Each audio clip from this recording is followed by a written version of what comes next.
Buenas noches, buscadores. Poneos la oreja verde y escuchad la historia de El Sino, cuento 87 de cuentos populares españoles. Pues señor, esta es la historia que os voy a leer. Una vez, un príncipe se perdió en un bosque y no encontraba el camino de vuelta, y estuvo perdido varias horas hasta que, al atardecer, le pareció ver una casita entre la espesura y se dirigió a ella, y cuando se acercó vio que era una modesta cabaña y que en ella vivía un matrimonio que se dedicaba al pastoreo. Y el príncipe habló con ellos sin darse a conocer, porque vio que eran amables por naturaleza y generosos también, ya que le ofrecieron compartir su pobre cena, queso, leche de oveja, pan de centeno. Después le acomodaron en una cama de paja y ahí se quedó el príncipe tan a gusto. A eso de la medianoche el príncipe escuchó ruidos, voces, y pronto se dio cuenta de que la pastora estaba quejándose de dolores de parto.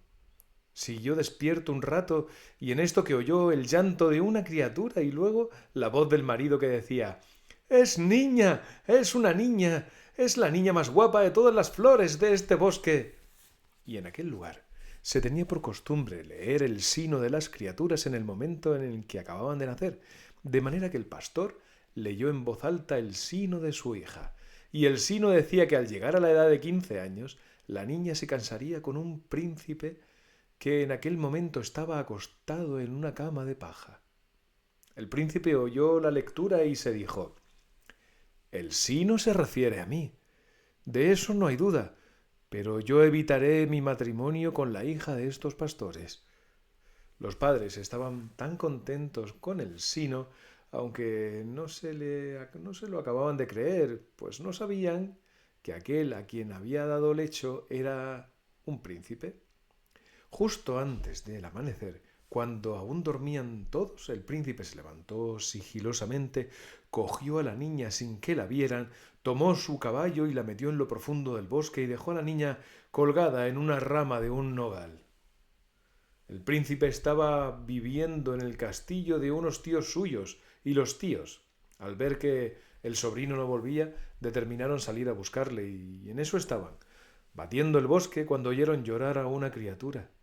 Guiados por los lloros, fueron a dar con el nogal del que colgaba la niña, la encontraron y se la llevaron consigo.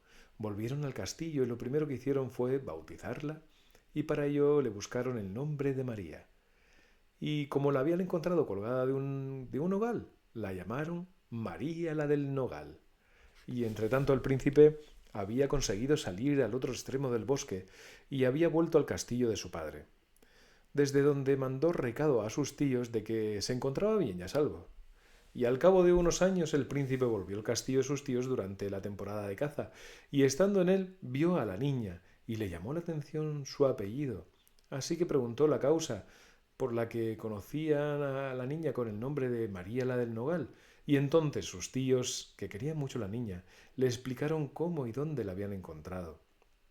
Al oír sus explicaciones, el príncipe montó en cólera y le dijo que habían hecho mal en recogerla y que nunca volvería a aquel castillo mientras él viviese y ahí y mientras allí estuviera María la del Nogal.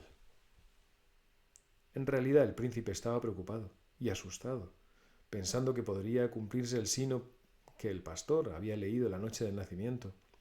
Y ocurrió que cuando la niña iba a cumplir 15 años, volvió el príncipe del castillo al castillo de sus tíos, para exigirles que desterraran a la niña para siempre, y viendo que no conseguía nada, porque la querían tanto como a una hija, se encerró en una habitación meditando la manera de librarse de ella, y al día siguiente, al lavarse las manos, dejó sus anillos que le molestaban en el agua de la jofaina, y como el agua estaba turbia por el jabón, allí se quedaron.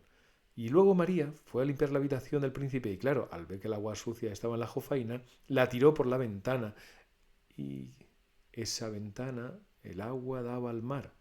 Con el agua de la jofaina se fueron los anillos, y el príncipe preguntó luego por los anillos y María le dijo que no los había visto, y entonces le dijo a sus tíos que ella los había robado. Y el robo era un asunto grave, así que, aun con gran pena por lo mucho que la apreciaban, los tíos la echaron de su casa. pero su tía mandó a un criado detrás de ella para saber qué hacía. María, sin saber qué hacer, se dirigió a la orilla del mar y se acercó encima y se puso ahí en una peña a mirar a lo lejos, y al poco rato se puso a llorar. Y cuanto más lloraba, más desconsuelo tenía. Mas hete aquí que de pronto vino volando a ras de agua un cormorán, y el cormorán traía los anillos del príncipe en el pico y se los puso en la mano a María. Y al verlos, María dio media vuelta y volvió corriendo al castillo para devolvérselos al príncipe y contó a todos cómo habían salido del mar. Nadie daba crédito a lo que decía, pensando que siempre los tuvo consigo y que ya era tarde para arrepentirse, pero la tía mandó llamar al criado, al que había encargado que siguiese a María, y le preguntó: ¿Es verdad lo que dice?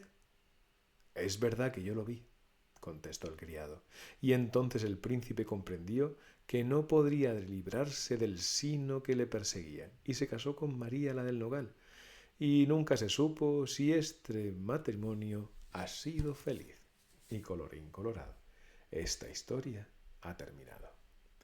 Buenas noches a Laura, Héctor, Pablo, Lucía, Elena, Aina y a todos los que aman los cuentos.